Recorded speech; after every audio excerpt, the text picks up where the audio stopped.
અને આ તરફ સુરતમાં વરાછાની ડાયમંડ કંપનીમાં કર્મચારીઓ હોબાળો મચાવ્યો। સેલરી અને બોનસને લઈને કર્મચારીઓએ વિરોધ નોંધાવ્યો છે। દિવાળીના લાભ આપવાની ના પાડતા તેમણે વિરોધ નોંધાવ્યો। ઉગ્ર બનતા કંપનીએ પોલીસ બોલાવવાની ફરજ પણ પડી તો સિક્યોરિટી જવાને બંધક બનાવ્યો। રત્ન કલાકારનો આરોપ। ગર્ભવતી મહિલાને પણ માર માર્યો હોવાનો આક્ષેપ છે। ત્યારે 2 દિવસથી કર્મચારી અહીંયા વિરોધ કરી રહ્યા છે અને કંપનીના ગ્રાઉન્ડમાં બેસી તેમના દ્વારા વિરોધ કરવામાં આવી રહ્યો છે।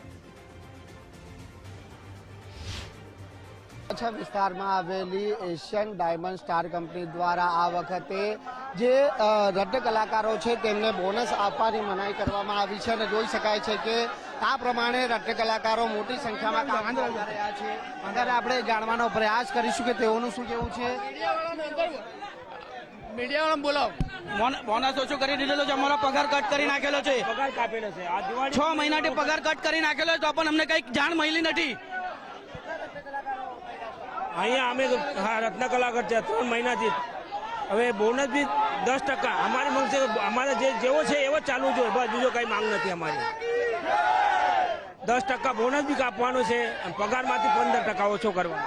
આગલા વર્ષે પગાર બી વધાર્યો નહીં ને આ વર્ષે બે બોનસ આપવાના હતા એ બી કેન્સલ ને અને 15% કાપવાની વાત પણ ચાલે છે પગારમાંથી। પગારમાંથી 15% અમારે કપાઈ ગયા છે। જે બોનસ છે તે કાપી દેવામાં આવ્યું છે તેવી રજૂઆત છે તે કરવામાં આવી રહી છે। મહિલા રત્ન કલાકારો પણ અહીં જોડાયેલી છે, તેમના જોડે પણ વાત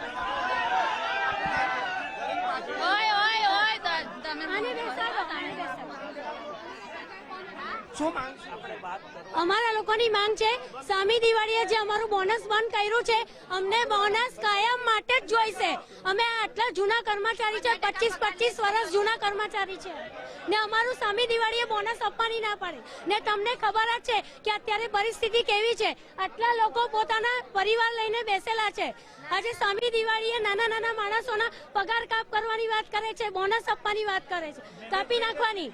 મેનેજમેન્ટ અમને 2 દિવસથી અમે વિરોધ ઉપર બેસીને પ્રદર્શન કરતા હતા પણ એ લોકોએ અમારું સાંભળ્યું નહીં જ, આખરે અમારે નીચે વિરોધ પ્રદર્શન કરવું પડ્યું। આશરે કેટલા આપણે કર્મચારીઓ 800,000 આસપાસ 900 950 કર્મચારી છે અમે લોકો।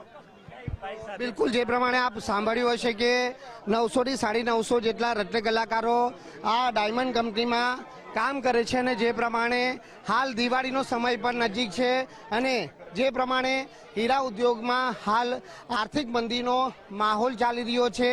વૈશ્વિક સ્તરે જે પ્રમાણે જે દેશો વચ્ચે યુદ્ધ થયું છે અને તેના કારણે જે આંતરરાષ્ટ્રીય સ્તરે જે ડાયમંડની ડિમાન્ડમાં ઘટાડો થયો છે અને પરિણામે હાલ સુરતનો હીરા ઉદ્યોગ છે તે ડામાડોળ થયો છે અને તેને લઈને જે વેપારીઓ તો ચિંતામાં મુકાયા છે અને તેના કારણે જ જે રત્ન કલાકારોના જે બોનસ અને પગાર પર કાપ મૂકવાની વાત છે તે કરવામાં આવી રહી છે।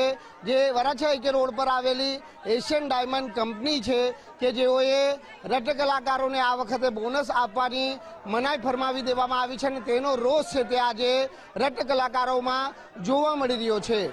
કેમેરામેન અજય કુમાર સાથે રાકેશ બ્રહ્મભટ્ટ, ગુજરાત ફર્સ્ટ, સુરત।